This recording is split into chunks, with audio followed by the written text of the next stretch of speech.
Vehicle variants are nothing new. You have Grand Coupes, you have GTs, you have Sportbacks, you have wagons. They're all pretty much based off of sedans. This is no different. This is the all-new 2019 Audi A7. Before I jump into the A7, do me a favor and hit subscribe below. We have a lot of great content coming your way. Like the first generation A7, this new one is based very heavily on the A6 sedan. The big difference though is styling. Instead of the traditional sedan proportions, the A7 has this sweeping roofline that tapers down into this fastback hatchback look.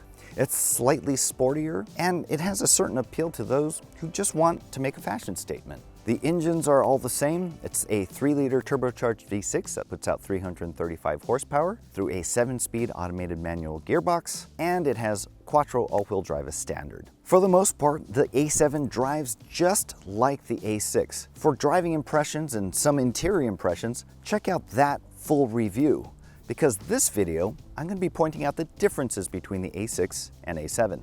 One of the main differences, besides just the body shape, is also the price. The A7 costs about $10,000 more than the A6.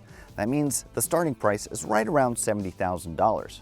The A7 also has some subtle styling tweaks that set it apart just a little bit from the more conventional A6.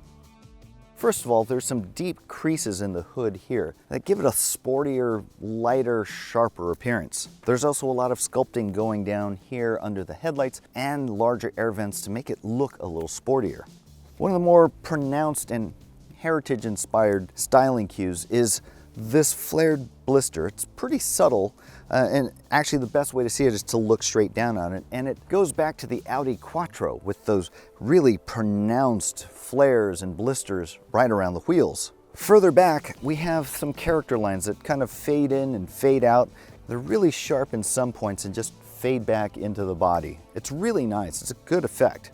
Also, there's a subtle line here, this little crease here, that gives it a slightly lighter appearance. To further lighten a lot of that visual weight, there's a lot of sculpting going on down here by the rocker panels.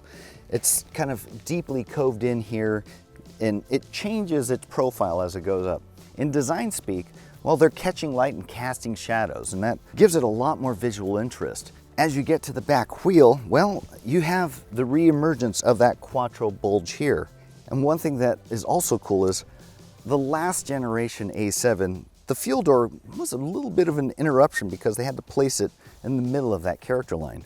Now they have it right in this perfect little spot here where it doesn't really jar you visually. Another difference between this and the old A7 is the tail. It's just a few inches taller than before, and it actually makes a big difference. I thought that the original A7 had tapered a little bit too much and kind of trailed off. This one has a more definite ending, and I think it's more attractive. One of the more obvious differences between the A7 and A6 is cargo. This massive hatch adds to the already generous trunk from the A6.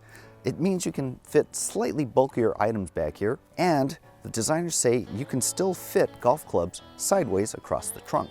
Overall, it gets a slight edge over the A6 when it comes to convenience and utility. If there's one area where the A7 comes up short against the A6, it's rear passenger space. I'm 5'10" and my head is definitely touching the headliner. In the A6, however, I had about an inch or two above that. I do still have plenty of room for my feet under the front seat and knee room as well, and it still has plenty of lateral space. Unlike the A6, it's not quite as expansive a view outward because of this tapering roofline. What that means is, if you're going to be regularly shelling around taller adults, the A6 might be your better choice. All things considered, the A7 takes all of the best attributes of the A6 and adds a little more style. They both drive really great, have wonderful interiors, and tons of tech. Deciding between the two is really just going to come down to your own fashion sense. Personally, I like this new A7. I like it better than the A6. I also like it a lot better than the previous A7. For more information on the A6, the A7, and all of their competition, head on over to Edmunds.com. To see more videos like this, hit subscribe.